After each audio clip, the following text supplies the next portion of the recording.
agency of creation. While God was creating, the morning stars were singing. There was no silence. There were only once upon the time in heaven when there was silence. And it was on purpose, and it does not last long. Heaven is a place of perpetual continuity. If you are in a place where there is silence, just know you are going to die. Because silence is only in the grave. When a man even dies in God, he can't remain silent. Because even at death, his body still speaks. And even the bones want to still speak. So sometimes, even if you are losing, if you can be loud enough, it will look as though you are winning. And a man that is winning, even if he's quiet, is still losing. I know a lady that while we were in school, we that we used to get, we will write exam. Some of us we have 50. We'll be happy that at least we have passed. The lady we have 97, and she'll be crying, and she'll be so sober, weeping. 97 over 100. And I saw how a person that is a winner can become a loser because they induce themselves. Many of you, your life is better off than many other people, just that you decide to induce yourself. You are not worse. Your life is not worse. The joy of the Lord is in our midst. And you must be able to understand that God does things with people that are joyous. So the shout of the Lord is in our midst. The devil is a bastard. Hey! Hey!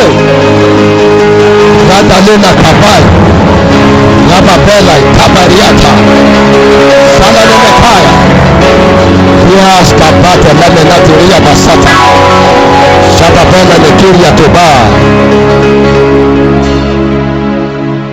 You know, some days I wake up and the warfare of life seems to swallow me.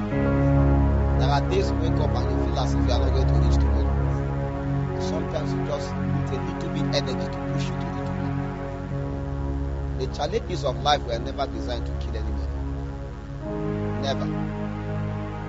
The challenges of life were never designed. Whether sickness, whether disease, there is nothing in life that was supposed to kill. According to the order of God, when a man is done fulfilling his purpose, he will give up the ghost. And if peradventure a man life is cut short, it's for a purpose, so that another can continue. Because the only way that my life can be multiplying to many people, is I come to a point where I'm martyred. You cannot understand the replication that comes from martyrdom.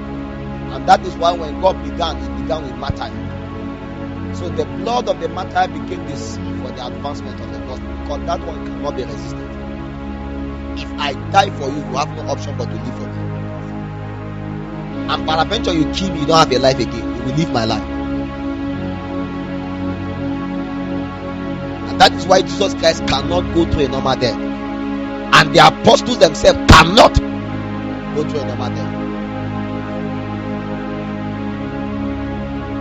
But the challenges you see in life, whether in sickness, whether in disease, is just part of the fall of Adam. The fall of Adam brought man to a point where lower creatures have the ability to influence man and exercise their nature out of man. Man is supposed to be a being that cannot interface with any creature lower than him. So when you see people messed up in dogs, messed up in animals, and do all kinds of things, when you see people have distorted emotions, just know that a kingdom, a civilization, a city has come upon them to enslave them, because it was never designed to be so. In the realm of the creators of operation, where God created, God made it in such a way that every kingdom, every phylum, every species relate according to that class that they are created. And so it's not given to you to understand what is going on in the animal kingdom. Trying to understand what your dog is thinking is not part of your responsibility, because you are not in that kingdom. Trying to understand what the chicken is thinking is not part of your responsibility. So trying to understand what a bacteria, what a virus is not part of your responsibility. Because while God created, there are only two realms God executed. and he leave the last realm for man. The first realm God used was the realm of wisdom, because it's by wisdom that he created. So the artistic design of the life of man is built upon a kind of wisdom that men cannot be able to define. So how your digestive system work, how your brain work, how your neurons work, how all the skeletal system we are put in place to ensure that you work as a human being, these are not things we can understand. It's a wisdom. The discovery that was done by scientists, what we read in the book, was actually not what they created. They discovered it. They give it time and they were able to discover it. But apart from the wisdom in creation, there is yet again another thing referred to as power. Because whether you like it or not, wisdom was put in place to ensure that things are input to function.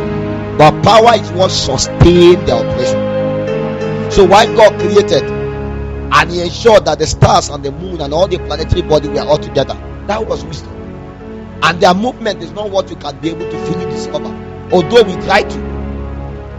But what is keeping them in place, that one is not wisdom again. Because what will make all the planets be together and yet again nothing is holding them together and they are not colliding at any time, it's not wisdom again, it's power. So apart from wisdom in creation, we also saw power. We saw power put in place to ensure that creation that was created by wisdom continue in the protocol, and that power has never stopped existing. Because if the power of God is withdrawn out of creation, all of us will vanish, because it's the power of God that is upholding everything. The air that you are breathing now, how does it enter through your nostril? Which biological term do you have to define the direction, the movement, and how it moves? Power is what concocted it to ensure that it penetrates you. And God has never come to a point where he deprived mankind of his power and of his wisdom.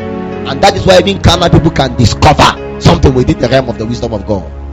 That's the Bible says, even if a man thinks he's wise, he's still foolish, because the foolishness of God is wiser than the wisdom of man.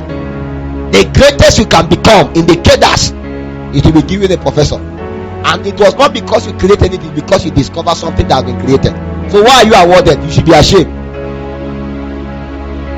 So what was the title of God that created what you are discovering? And with that we brag, the Professor Emeritus. That is why any man that does not know God is still ignorant, because God is the echelon of creation. The manuscript of creation that regulates the existence of man is upon the strength of the word of God. Before wisdom began, before anything began, God is. In the beginning was God. The beginning was not the devil. There was nothing that began except God commanded it. And if you understand that, you are going to come to a point to realize that your life was not supposed to be according to a definition of anything, but according to a definition of God. No wonder the Bible said, let God be true and every man be a liar. Put yourself there, because sometimes you too you lie. That situation have lied to you and you have accepted it as a lie. You have not seen the power and the strength of God.